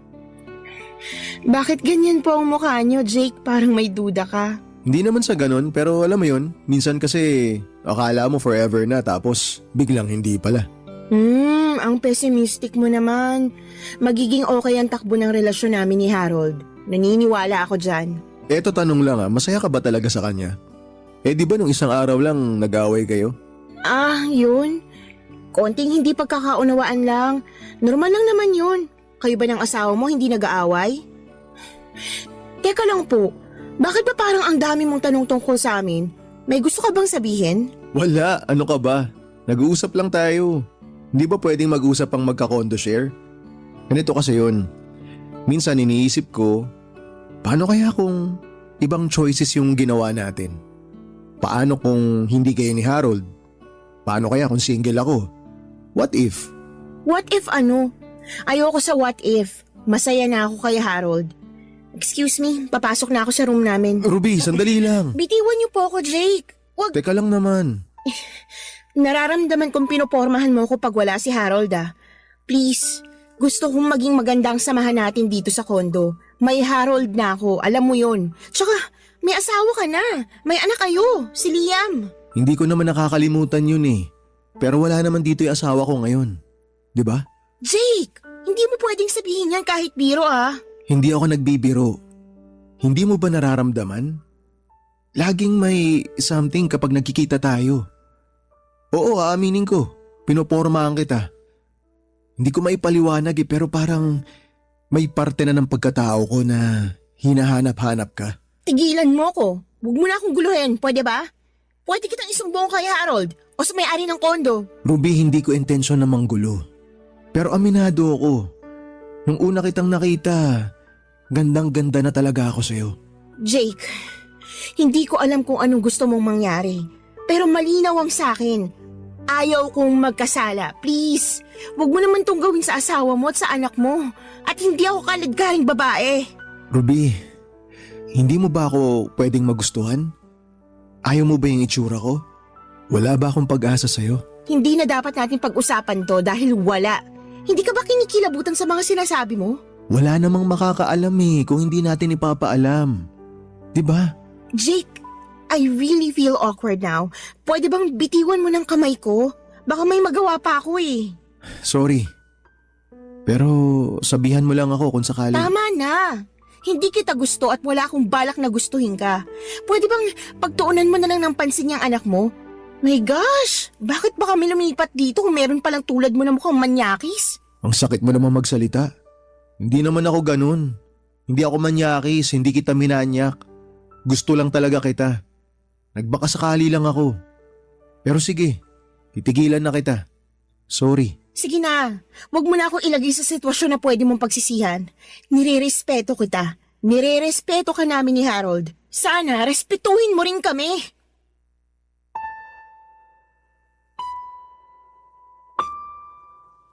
Akala ko ay hindi na uulitin ni Jake sa akin yon, Papa Dudut. Pero patuloy pa rin niya akong pinopormahan. Ang hirap kasi ng sitwasyon, kakondo share namin siya kaya hindi ko talaga maiwasang makasama siya palagi. At kapag wala si Harold ay napapansin ko na parang nag-aabang talaga siya ng pagkakataon na mas solo ako. May mga sandaling bigla na lamang lalapit si Jake sa akin, maglalambing at magbibitaw ng mga biro na parang may kahulugan. Ang awkward lalo na kapag tinitignan niya ako ng matagal at ngumingiti ng tipid. Yung tipong may ibig sabihin na hindi niya sinasabi. Ang mas mahirap pa ay hindi ko masabi-sabi kay Harold ang mga nangyayari. Natatakot akong magmukhang ako pa yung may mali o baka hindi maniwala si Harold at isipin niyang ako ang nagbibigay ng motibo. Kaya pinipili ko na lamang na manahimik kahit pa unti-unti na akong nababalisa. Saka mahirap ngang maghanap ng marerentahang maayos ang facility at medyo mura kasi nga sa condo share ay hati kami sa lahat. Pero habang dumatagal ay mas lalong nagiging mahirap pigilan si Jake. Hindi ko rin may kakaila papadudot na nakakatukso si Jake. Gwapo siya at aminado ako roon. Malalim ang mga mata niya na parang laging may binabasa sa akin. Yung tipong tititig siya at biglang magpapalipad ng biro na mapapaisip ka kung seryoso ba o nagjo-joke lang. Sa tuwing magpapakita siya ng lambing ay parang may iba siyang karisma. At ang mas mahirap tanggihan ang hubog ng katawan niya. Paano ba naman laging naka-fit na shirt at kung minsan pa ay bigla na lamang magtatanggal ng suot na pangitaas kapag mainit. Lalo na kapag galing siya sa gym ng kondo. Sino ba naman ang hindi matutukso? Para siyang si Wendell Ramos, nakakatakam. Pero hindi lang yon, mabait din si Jake. Yon, Papa Dudut, ang mas nakakalito. Kasi hindi siya mahirap mahalin. Kung single lang talaga ako sa mga simpleng bagay, ay nagpapakita siya ng malasakit. Minsan ay binibigyan niya ako ng pagkain kapag alam niyang pagod ako at may mga pagkakataong nagiging masaya ako kapag nandyan siya. Na para bang nakakalimutan kong may Harold na ako. Kaya lang Papa Dudut, alam ko pong mali. Hindi ko dapat hayaang malunod ako sa tukso. Pero paano kung mismong tukso na ang laging nasa tabi mo? Tuwing gabi ay iniisip ko kung dapat ko bang sabihin kay Harold ang mga ginagawa ni Jake na paramdam sa akin o hayaan ko na lamang. Pero paano kung ako na itong unti-unting nahuhulog? Papa Dudut. Barangay Love Stories. Barangay Love Stories. Papa Dudut, dumating ang panahon na halos hindi na talaga kami magkasundo ni Harold. Ang hirap kasi ng sitwasyon namin, magkaiba ang shifting namin sa trabaho. Panggabi siya habang pangumaga naman ako. Madalas paalis pa lamang ako ng bahay, siya naman ay kakarating lamang mula sa trabaho. At kapag uuwi na ako ng hapon ay tulog naman siya para maghanda sa kanyang shift. Parang dumating na kami sa punto na nagiging parang mga boardmate na lamang kami. Nagkakasalubong pero bihirang magkausap ng maayos. Minsan ay nagkakainitan pa ng ulo namin kapag pilit naming sinisingit ang pag-uusap kasi pareho kaming pagod. Dahil sa ganitong sitwasyon, si Jake ang mas madalas kong nakakasama sa gabi. Siya yung tipo ng tao na laging handang makinig at sumabay sa mga trip mo. Mapakapi man yan o simpleng tambay lang. Sa totoo lang ay nakakapawi rin ng pagod ang presensya niya. Wala siyang halong pressure kapag kasama ko siya. Parang ang gaan-gaan lang. Nawala yung takot ko sa kanya kasi mas hindi na tulad ng encounter ko sa kanya na harapan niya talagang sinabi na gusto niya ako. Maingat na siya na hindi ako mailang. Kaya ang pagkagusto niya sa akin ay hinahayaan ko na lamang kasi masarap pala siyang kasama. Pero hindi ko rin maitatanggi, Papa Dudut, na habang lumilipas sa mga gabi ay mas nagiging komplikado ang lahat. May mga simpleng hawak sa braso na alam kong sinasadya niya dahil open naman siya sa akin na gusto niya ako. Iba ang titig niya sa akin.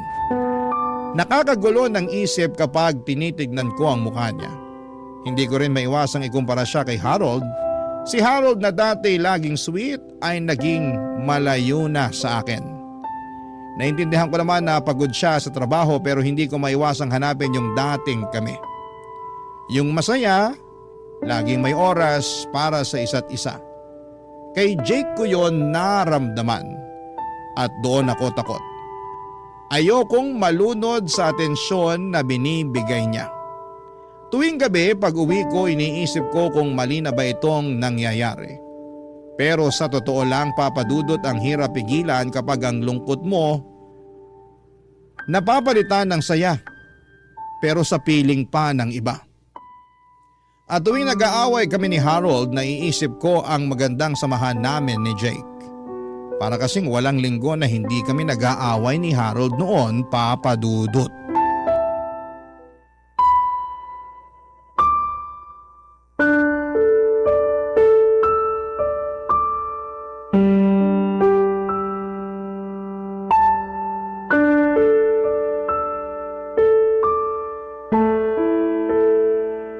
Han, magkano na naman ang binigay mo sa nanay mo? Bakit? Ano na naman ba to, Han? Ano pa ba? Ubus na naman ang pera natin, 'di ba? Kalahati ng sweldo mo napunta sa kanila. Alam mo naman na nag-iipon tayo eh. Paano yung wedding natin? Malayo pa tayo sa target nating budget. Eh anong gusto mo? Hayaan ko silang magutom? Hindi naman sa ganun, pero paano tayo? Wala na naman tayong ipon. Tsaka, sa atin pa nga lang kulang na buti sana kung kumakain ka lang ng gulay. Alam naman natin na malaki ang gastos natin sa pagkain, di ba? Kahit condo share tayo dito, malaki pa rin yun. Ang hirap kaya mag-budget. Ruby naman, hindi ko sila pwedeng pabayaan. Magulang ko sila. At ako, hindi pa dapat iniisip mo rin ako? Ito na naman tayo. Uuwi ka nga sa bahay pero ito naman ang madadatnan mo. Huwag mong ibahin ang usapan, Harold. Nandyan na ako na magulang mo sila. Pero parang ikaw na halos bumubuhay sa kanila. At saka dun sa kapatid mong batugan. Nagiging argument na to, Ruby. Tigilan na natin to. Wala na tayong natitira para sa sarili natin. Kahit hindi na nga matuloy ang kasal Ang sa akin lang, paano kung magkasakit tayo? Paano kung may biglang emergency? Kaya nga tayo nagtatrabaho, di ba? Para matustusan ang pangangailangan ng lahat. Hindi, Harold! Hindi natin responsibilidad ang buong pamilya mo. Bakit ba parang ako pa may kasalanan na gusto ko tayong mag-ipon? Gano'n naman dapat Bubuo na tayo ng pamilya. Dapat paghandaan natin to. Hindi na pwedeng ganito lang tayo. Alam kong gusto mong mag-ipon, Ruby. Pero hindi ko kayang talikuran ng pamilya ko. Hindi ko kayang magsawalang bahala na lang. So ano, magpapakahirap tayo habang buhay para lang suportahan silang lahat? Hindi tayo yayaman sa ganito. Kahit kailan hindi tayo uusad. Pwede ba tumigil ka na? Ganito na lang parate. Gusto mo akong pinapa-shut up? Hindi sa ganun. Ewan ko ba sa'yo? Halos araw-araw na lang ganito tayo. Wala bang araw na hindi tayo tahimik? Kasi naman ikaw naman parati nagdadala ng problema. Ako? Ruby naman. Parang wala ka nang nakitang mabuti sa akin. Pati tong pagbibigay ko ng pera sa kanila ginawa mong issue. Issue naman talaga. Kasi we're partners, Harold. Anong gusto mong gawin ko, Ruby? Putulin ang relasyon ko sa kanila? Kalimutan na lang na may nanay at tatay akong umaasa sa akin? Hindi ko sinasabing putulin mo sila. Pero dapat pwede nilang maintindihan na may sarili ka ng pamilya. Hindi pwedeng habang buhay sila nakaasa sa'yo. E di magpakasal na lang tayo para matauhan sila. Kahit tayo na lang. Wala yung plano natin na engrande. Para malaman nilang may pamilya na akong inuuna. Yun ba ang gusto mo? Ha? Oo. Pwede naman kung yan ang solusyon para matigil na tong kahibangan na parang wala kang sariling buhay. So pakakasalan mo lang ako para tumigil sila sa panghihingi? Ganun ba? Hindi dahil mahal mo ako? Ano bang pinagsasasabi mo? Hindi ba obvious na mahal kita? Kahit nga hindi matuloy yung pangarap kong kasal, handa ako dahil mahal kita Pero paano tayo mabubuhay kung puro na lang tayo bigay? Di mo lang naiintindihan, Ruby. Kung ikaw ang nasa posisyon ko, kaya mo bang tiisin ang magulang mong humingi ng tulong? Paano naman ako, Harold? Bakit akong kailangang magtiis? Dahil mahal kita. Dahil gusto ko magsimula tayo ng pamilya. Pero hindi ko sila basta iiwan. Alam mo, Harold, minsan pakiramdam ko hindi tayo partners Parang ako ang taga-remind lang sa'yo na dapat mong unahin ang sarili mo. At ako, pakiramdam ko parang gusto mong maging makasarili ako. Ano? Hindi ganun. Hindi pagiging makasarili ang unahin ang kinabukasan natin, Harold. Di mo kasi talaga naiintindihan, Ruby. Kung nagkapalit tayo ng sitwasyon, malalaman mo kung gaano kahirap ang pinagdadaanan ko. At ikaw, naiintindihan mo bang nararamdaman ko? Ano pa bang gusto mong gawin ko, ha? Sabihin mo. Ayoko na ng ganito, Harold. Ayoko na ng paulit-ulit na ganito. Ano? Gusto mong maghiwalay na lang tayo? Hindi ko alam. Ang alam ko lang, pagod na ako sa ganitong klase ng buhay. Masakit para sa akin ang naging away namin ni Harold Papadudut. Hindi ko inakala na hahantong kami sa ganitong sitwasyon. Mahal ko siya pero sa galit at sama ng loob ko ay may mga salitang nabitawan ako na hindi ko na mababawi. Hindi ko alam kung dahil sa bugso ng damdamin o dahil matagal ko nang kinikimkim ang sakit, pero kahit ano pang dahilan ay nasaktan ko siya. At alam kong nasaktan din ako sa mga nangyari. Pagkatapos ng aming matinding pagtatalo, pakiramdam ko ay parang naubos ang lakas ko. Hindi ko alam kung saan ako pupunta at kung sino ang dapat kong lapitan. Doon pumasok si Jake sa picture. Siya ang nag-comfort sa akin sa panahon at pakiramdam ko ay nag-iisa ko. Hindi siya nagtanong, hindi niya ako pinilit magsalita at hinayaan lamang niya akong umiyak at ilabas ang bigat ng loob ko. Ramdam ko ang sincerity niya sa pakikinig at sa pagbibigay ng pag-aalaga. Sa kanya ko naramdaman ang init ng isang taong handang dumamay. Pero hindi pa doon natapos ang lahat, Papa Dudut. Nasundan pa ng isa pang away ang nangyari. Hindi ko inaasahan na magiging mas komplikado pa ang sitwasyon at hindi ko na kayang bigat ng damdamin ko kaya nagpa siya akong lumayo muna. Pakiramdam ko ay kailangan kong huminga at kailangan kong magpahinga mula sa lahat ng gulo.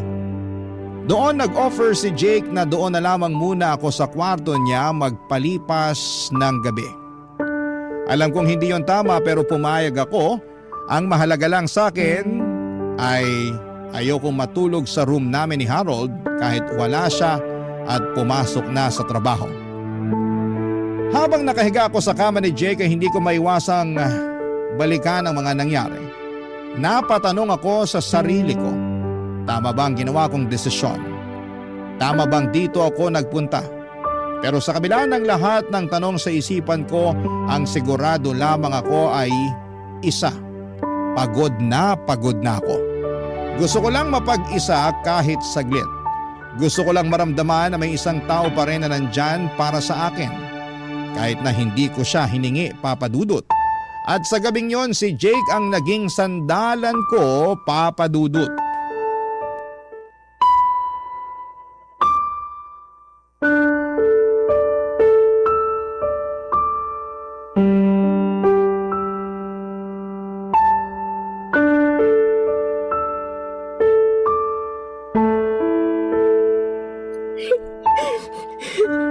Ruby, tahan na. Siguro, kailangan mo nang matulog para naman magkaroon ka ng lakas. Grabe din yung away niyo kanina ni Harold eh. Pasensya na talaga, Jake. Hindi ko alam kung saan ako tatakbo. Ang sama-sama lang talaga ng loob ko. Marami akong sinakripisyo para sa relasyon naming dalawa pero hindi pa rin kami magkasundo. Eto ako lang to ha. Baka siguro hindi talaga kayo para sa isa't isa. I'm sorry pero yung kasi yung nakikita ko eh. Huwag kang humingi ng sorry. Wala ka namang kasalanan eh. Mabuti nga't ang bait mo sa akin. Noon, akala ko... Akala mo ano? Akala ko hindi kita makakasundo. Sus, ako pa ba? Kaya nga nagmana sa akin yung anak ko eh. Kita mo naman, sobrang bait. Kasi marunong ako makisama. At sure ako na wala siyang problema ngayon dun sa camping nila. Hindi mo ba pupuntahan yung anak mo? Kaya na niya sarili niya. Tsaka nagsabi na rin ako sa teacher niya na kapag may problema, sana naman wala, i-message lang ako. Nakasave naman dun sa teacher yung number ko kaya pwede niya akong tawagan anytime. Mabuti kung ganun. Tinuturuan mo palang maging independent ang anak mo. Oo, kailangan eh. Ruby, pwede ba akong tumabi dyan sa kama? Ano? Kasi medyo maliit tong sofa eh. Mukhang di rin ako makakatulog dito, hindi komportable. Kailangan ko rin ng lakas para bukas kasi susunduin ko si Liam sa camping nila. Oo naman. Dito lang ako sa may gilid ng kama. Salamat.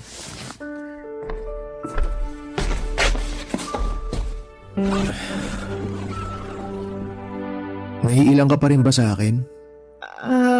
Alam mo, sobrang pangarap ko talaga to yung magkatabi tayo sa kama. Jake, siguro hahanap na lang ako ng hotel. Doon na muna ako. Bakit naman? Hindi mo kailangan umalis. Bakit mag-hotel ka pa? Okay ka naman dito. Wala namang ibang tao. Tayong dalawa lang. Tsaka, mas mabuti na to. May kausap ka. May katabi ka. Ayaw mo ba akong katabi? Pareho tayong may sabit. Pero nararamdaman mo rin naman yung nararamdaman ko. 'Di ba? Jake! Ano pa bang hindi mo maintindihan, Ruby? Gustong gusto kita. At tuwing nakikita kita, lagi kong naiisip na sana single na lang ako. Sana wala akong anak, sana wala akong asawa. Gustong gusto kitang ligawan. Alam mo ba pag nag-aaway kayo ni Harold, gusto kitang protektahan. Gusto kitang yakapin, gusto kong pawiin yung sakit na nararamdaman mo. Kasi ayoko nasasaktan ka. Jake, malito. Teka, Ruby, saan ka pupunta? Natatakot ako. Wala ka namang dapat ikatakot eh. Tulad nga ng sabi ko, gustong gusto kitang alagaan.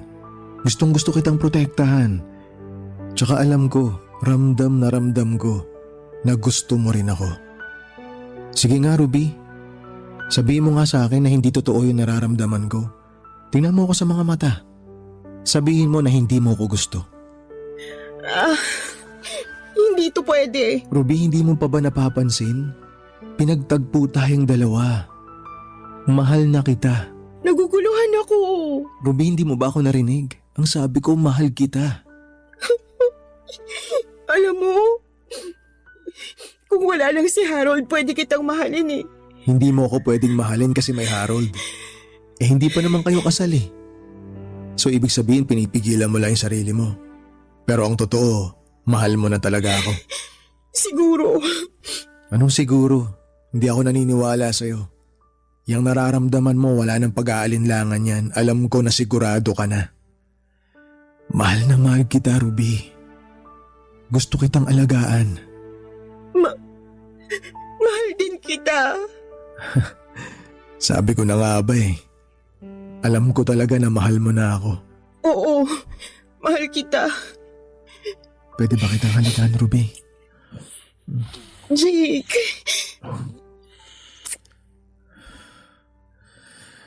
Gustong gusto kitang maangking ngayon, Ruby.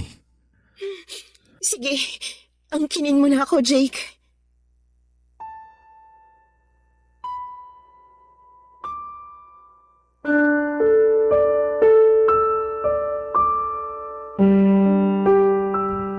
Papadudot, may nangyari po sa aming dalawa ni Jake. At sa gabing yon ay hindi ko iniisip kung ano ang magiging kahihinatnan ng ginawa ko. Para sa akin ay tama ang mga nangyari sa aming dalawa at kailangan ko ang init sa aking katawan at binigay yon ni Jake. Inangkin niya ko at binigay ko ng kusa ang aking pagkababae. Alam kong mali dahil may asawa nga si Jake pero ginawa ko pa rin. Buong magdamag kaming nagyakapan at pinagsaluhan ang init ng pag-ibig. Buong gabi akong nangangarap na sana ay si Jake na lamang at sana'y pareho kaming single pero hindi. Hinayaan ko na magkasala ako, papadudot, at pumayag akong isekreto ang aming relasyon na dalawa. Hindi po alam ni Harold na kapag wala siya sa condominium ay sinasalasihan na siya ni Jake. Si Jake na ang halos nagmamay-ari ng katawan ko at siya nagpapaligaya sa akin sa bawat araw. Papadudod, hindi ko na hinihingi kay Harold na makipaglabing-labing siya sa akin dahil napupuna naman ni Jake ang kakulangan na yon. Mas satisfied ako kay Jake dahil siguro sa matagal na hindi niya kasama ang kanyang asawa ay sa akin niya ibinubuhos ang buong lakas niya.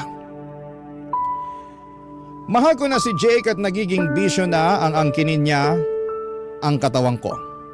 Sa condo sharing setup na ito ay hindi lang condo ang sinishare, pati na rin ang bawat isa. Dalawang lalaki ang minamahal ko sa loob ng iisang condo unit. Walang nakakaalam ng relasyon naming dalawa ni Jake kung hindi kami lamang dalawa at maingat kami sa aming mga galaw. Kasi ayaw po namin, papadudot, na baka mahuli kami at masisira ang aming mga buhay. Para sa amin, hanggat maaari itatago namin itong lihim na relasyon na meron kami. At sa tuwing may pagkakataon ay ginagawa naming dalawa ang magkasiping at lihim na nagmamahalan. Papadudot. Barangay Love Stories. Barangay Love Stories. Papadudot, ilang beses nangyari ang pag-iisa naming dalawa ni Jake sa kama. Ilang beses na kaming nagkasala. Alam kong mali, pero hindi ko napigilan ang sarili ko. Sa tuwing magkasama kami, hindi ko maiwasang magpadala sa tukso. Masaya ako sa tuwing kasama ko siya at may kakaiba siyang pag-aalaga at atensyon na hindi ko nararamdaman kay Harold. Sa kanya, pakiramdam ko ay espesyal ako.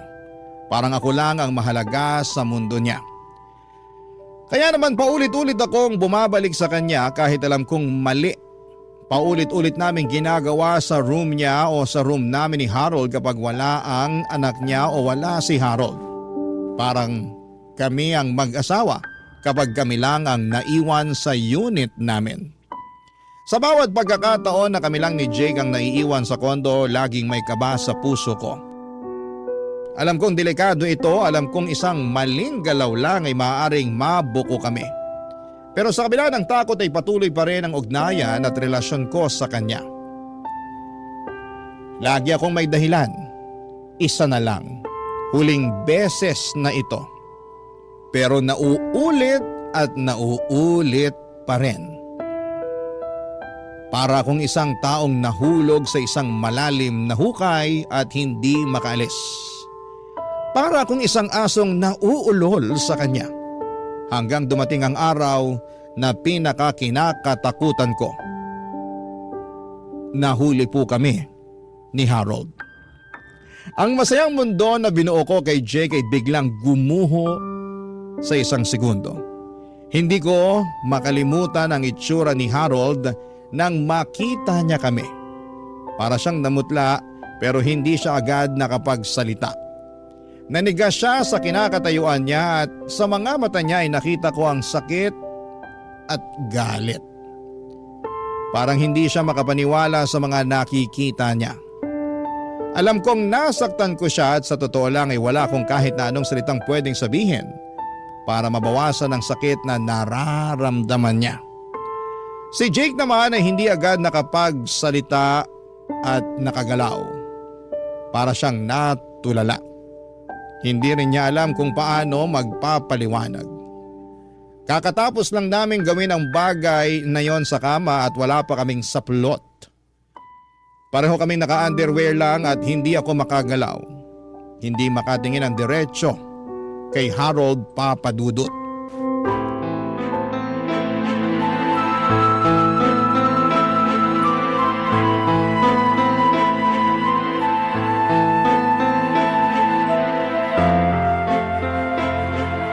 Sobrang saya ko talaga, Ruby, kapag ginagawa natin to. Ikaw talaga. Bilisan mo na lang. Baka hinahanap ka na ni Liam. Hindi ako hinahanap nun. Basta hawak niya yung tablet niya, may sarili ng mundo yun. Halikan ko nga tong leg mo. Bango-bango. Nakikiliti ako. Ruby? Anong... Jake? Anong ginagawa niyo? Harold, Anong ibig sabihin nito? Harold, bro. Bali ano kasi... teka, Hayop huwag mo ka! kuya. Kalma ka lang. Linawin niyo to! Pinaglololoko niyo ako! Ayusin niyo nga ang pagsuot niyo ng mga damit niyo! Halatang nagpakamot ka sa lalaking to! Harold, please. Kalma ka lang, Harold. Makinig ka kasi kay Ruby. Hayop ka! Ang yabang mo! Pinagkatiwalaan kita! Yung pala sinasalisihan mo na ako? Ano ngayon? Tatanga-tanga ka kasi kaya ka nasasalisihan eh. Tama na. Jake, lumabas ka na lang. Please. Oo, lalabas na Bakit ako. mo siya pinapalabas? Harold, Ano okay, gusto na iyak ka. magpatayan kayo? Iiyak na Isa sa inyo yan. mamatay o makulong? Harold, Bakit, Ruby? sorry. Sorry. Ganun na lang? Sorry? Nagtiwala ako sa'yo. Minahal kita. Pero bakit ganito ang isinukli mo sa akin? Ginawa mo akong tanga. Ginawa niyo akong tanga. Napakatanga ko. I'm really sorry. Natukso lang ako. Ano? Natukso? Paano mo nagawa to sa akin? Harold, sorry. Hindi ko gustong masaktan ka. Hindi mo gustong masaktan ako? Ilang beses mo ako niloko, Ruby. Ilang beses kayo nagkita. Ilang beses mo siyang pinili. Ilang beses kayo nagsiping na dalawa. Ilang beses yung ginawa sa loob ng room natin. Yun na nga, kahit isang beses o araw-araw, isa lang ang tama rito. Pinagtaksilan mo ko. Mahal kita, Harold. Mahal? Huwag ka na magpatawa. Ruby, kung mahal mo ako, bakit mo ginawa to? Hindi ko alam. Hindi mo alam? Matapos mong ipaangkin yung sarili mo sa kanya, hindi mo alam? Ruby, lumandi ka sa iba. Ang landi mo. Hindi ka na nakontento sa akin? Parati ka kasing pagod. Anong klaseng katwiran yan? Nag-aanap tayo ng pera para may maipon tayo sa kasal. Para makabili tayo ng lupa at makapagpatayo ng bahay sa probinsya. Sinabi mo sana kung talagang kating-kating ka na para amutin ko. Tapos, hindi yung ganito. Hindi pwede ang baluktot mong katwiran. Harold. Tapusin na natin to. Ano? Tapos na ang relasyong to. Tapos na tayo, Ruby. Wala nang tayo. Harold, wag naman. Please. Ano pang silbi ng relasyon natin? Hindi na mabubura ang kahalayan nyo. Wala nang natira dito sa akin ni katiting pang respeto sa'yo. Wala na. Ay, wag naman. Hindi na mauulit to. Pangako. Hindi na ako tanga, Ruby. Mahal kita, Harold. Hindi kita kayang mawala. Alam mo, Ruby, hindi ko inakalang magagawa mo to sa akin. Binuhos ko ang lahat sa'yo. Pinangarap ko ang future natin. Pero anong ginawa mo? Patawad. Ang sorry, hindi nakakabura ng sakit. Anong ginagawa mo? Wala nang katuturang pang manatili dito. Aalis na ako. At baka makapatay pa ako ng tao. Magiging kriminal pa ako. Habang may natitira pa akong pagmamahal sa sarili ko, aalis na ako. Iiwan na kita. Huwag mo ko iwan, Harold, please. Gagawin ko lahat. Ipapakita ko sa'yo, mahal kita. Lumipat tayo sa ibang tirahan. Kahit anong gawin mo, hindi na mabubuo ulit ang tiwala ko sa'yo. Harold. Paalam, Ruby. Papa Dudut, hindi ko alam kung ano ang gagawin ko. Pakiramdam ko ay parang bumagsak ang mundo ko sa bigat ng kasalanang nagawa ko. Wala akong mapagsabihan, wala akong matakbuhan at hindi ko alam kung paano ako magsisimula ulit matapos ang lahat ng ito. Nagkasala ako kay Harold, mahal niya ako at alam kong hindi niya kailanman inisip na magagawa ko ito sa kanya. Pinagtaksilan ko siya. Sinaktan ko siya sa parang hindi niya kailanman inakala. Napaulit-ulit akong nagpagamit sa ibang lalaki. Napakasakit isipin na ako mismo ang sumira sa tiwala niya, ang bumitaw sa pangakong dapat ay ako mismo ang nag-iingat.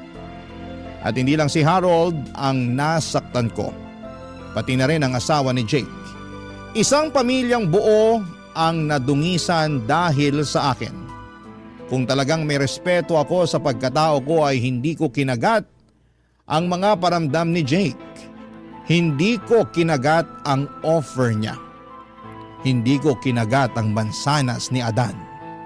Alam kong hindi ko maaaring gawing palusot ang nararamdaman ko ng mga panahong yon at hindi ko maaaring sabihin na nadala lamang ako o hindi ko sinasadya dahil ang totoo ay alam ko kung ano ang ginagawa ko.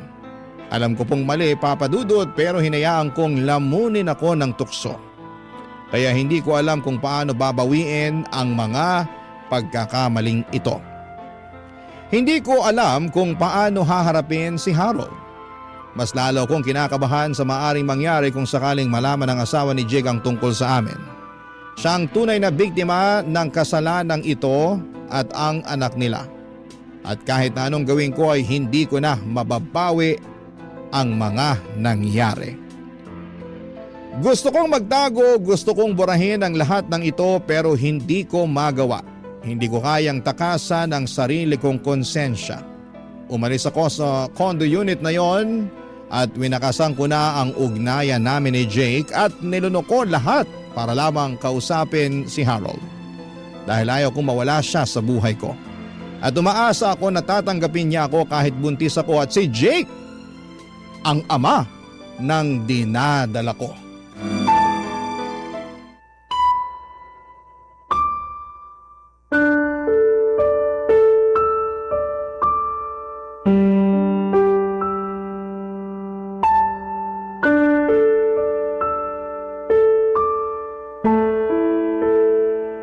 Harold, mag-usap naman tayo. Pwede ba?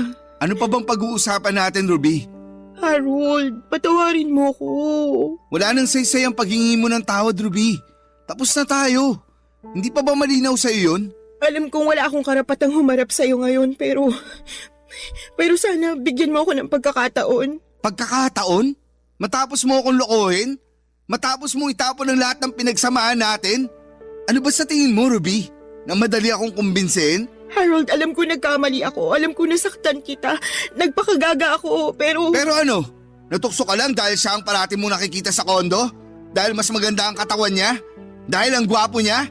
Huwag mong sabihin hindi mo sinasadya. Hindi aksidente ang pagtataksil, Ruby. Pinili mong gawin yan. Alam ko. Pero gusto kong itama ang mali ko. Mahal pa rin kita, Harold. Alam ko nasaktan kita pero sana bigyan mo pa ako ng isa pang pagkakataon. Mahal? Mahal mo ako? Pagmamahal ba ang tawag sa ginawa mo? Ruby, hindi ko na alam kung sino ka. Ang babaeng minahal ko noon, hindi niya kayang gawin to sa akin. Harold, buntis ako. Buntis? At gusto mong ako ang managot dyan? Wala ako ibang matatakbuhan. Wala ako ibang lalapitan. Ikaw lang. Ikaw lang ang meron ako. Ako lang? E di puntahan mo ang Jake mo. Kasi kung gusto mong palabasing ako ang ama, hindi tayo sure dyan. At kung ako man, hindi na rin ako babalik sa'yo. Harold, wala akong ibang gustong makasama kundi ikaw. Ruby, hindi ako tanga. Huwag mo naman akong gawing bobo. Sige na, umalis ka na. Baka ano pang magawa ko sa'yo. Harold, please naman. Hindi ko na alam ang gagawin ko. Sana naisip mo yan bago ka pumasok sa problemang yan. Pinili mo yan, Ruby. Pinili mong ipagpalit ako. Pinili mong humilata sa lalaking yun. Para kang higad na nangangate. Tapos ngayon, babalik ka sa akin dala ang bunga ng pagtataksil mo at aasa kang tatanggapin pa kita? At ang bonus, gusto mong pakuin sa akin ang batang hindi naman sa akin. Wow! Panalo ka dun ah. Ibang klase ka. Harold, please. Bitiwan mo ang kamay ko. Hindi ko to kayang itaguyod mag-isa. Wala nang ibang aako sa batang to. Hindi ko problema yan, Ruby. Hindi ko responsibilidad ang pagkakamali mo. Lulod ako. Mahal pa rin kita, Harold. Alam mo, Ruby, kung talagang mahal mo ako, hindi mo sana ako sinaktan ng ganito. Hindi mo sana ako niloko. Harold, anong gagawin ko? Hindi ko na alam, Ruby. Basta ang alam ko lang, wala ka nang babalikan sa akin. Sige na, umalis ka na. At tama na yung pag-load mo. Hindi ako santo. Tsaka hindi ako nadadaan sa mga ganyan. Hindi mo awala ang panluloko mo sa akin. Hindi maalis-alis sa utak ko yung nakita ko. Yung nadatnan kong kayupan yung dalawa. Kaya umalis ka na. Alis! Harold! Ano pa bang gusto mo mangyari? Kakalad ka rin kita paalis dito? Yun ba ang gusto mo? Sige! Halika! Doon ka sa labas! Harold! Umayos ka! At huwag na huwag ka nang magpapakita pa sa akin! Papa Dudut, sobrang bagsak na bagsak ang pakiramdam ko ng mga oras na yon. Feeling ko ay iniwan ako ng mundo at feeling ko ay eto na ang bunga ng pagtataksil ko kay Harold. Hindi ko siya masisisi sa ginawa niya, ako naman ang may kasalanan ng lahat. Naging selfish ako at pinili ko ang mali at mas bumagsak ang mundo ko. Nang nalaman na ng buong pamilya ko at maging ng mga tao sa probinsya ang nangyari sa amin. Wala na po akong mukhang maiharap sa kanila at hindi ko alam kung paano ko haharapin ang mga kamag-anak ko. Lalo na sina mama at papa na tiyak na nasaktan at nadismaya sa akin. Ramdam ko ang bigat ng mga matang nakatingin sa akin, mga matang puno ng panghuhusga at pagtataka at pagkadismaya. Alam kong may mali akong nagawa at hindi ko rin naman masisisi si Harold na ipagkalat ang mga nangyari. Nasaktan siya ng husto. Kaya hindi na niya napigilan ang sarili niyang maglabas ng sama ng loob. Pakiramdam niya ay nawala ang respeto niya sa sarili niya kaya hindi niya naisip ang magiging epekto nito sa akin. O baka naman gusto niyang ipahiya ako para maramdaman ko rin ang sakit at kahihiyan na nararamdaman niya. Hindi ko alam kung paano ko haharapin ang pamilya ko at naiisip ko pa lamang ang sasabihin nila ay parang gusto ko nang lumubog sa lupa. Alam kong marami silang itatanong, paano nangyari ito? Bakit umabot sa ganito? Hindi ko alam kung paano ko aayusin ang buhay ko matapos ang iskandalong ito. Mula nung kumalat ang balita ay hindi na ako mapakali. Hindi ko alam kung paano ako makakatakas sa mga mata ng mga tao sa paligid ko. Kahit saan ako magpunta, pakiramdam ko ay may mga matang sumusunod sa akin, mga matang punong-puno ng panguusisa at panghuhusga. Mga bibig na puno ng panghuhusga sa akin. Kahit sa bahay na inuupahan ko sa ngayon, hindi po ako mapalagay. Kahit wala silang alam, parang nahihiya akong humarap sa mga tao. Pati na rin sa bago kong pinasukang trabaho, nahihiya ako sa nagawa ko. Wala po akong ibang masisisi kundi ang sarili ko. Alam kong may mga desisyon akong nagawang mali. Alam kong hindi ko dapat hinayaan na umabot pa sa ganito. Pero huli na ang lahat. Nangyari na ang mga nangyari. Ang tanong na lang ngayon ay paano ko ito haharapin? Paano ako babangon mula sa kahihiyang ito? At paano ko mababawi ang respeto ng mga taong minsan ang naniwala sa akin? Sobra po akong nasaktan. Lumipat sila ng ibang tirahan, Papa Dudut, sina Jake at ang kanyang anak. Hindi ko na alam kung nasaan siya. At inilipat niya rin ang kanyang anak sa ibang eskwelahan. Ayaw ni Jake na panagutan ang anak ko. Sumulat ako sa inyo, Papa Dudut, dahil nang makita ko ang anak ko ay nasabi ko sa sarili ko na kailangan kong panindigan ang nagawa ko. Walang kasalanan ng bata at kailangan ko siyang mahalin kahit na ang tatay niya ay pinagsamantalahan lang ang kahinaan ko sa mga oras na kailangan ko ng lalaki sa tabi ko. Sana sa mga babae dyan ay mag-ingat kayo sa mga tulad ni Jake. At kung may Harold na kayo ay huwag na huwag kayong gumawa ng bagay na ikakasira ng inyong relasyon at baka mauwi sa sitwasyon na pagsisisihan ninyo habang buhay. Hanggang dito na lamang po, Papa Dudut, at maraming salamat po sa pagtampok ng aking buhay sa inyong programa. Ang inyong forever kapuso at kabarangay, Ruby.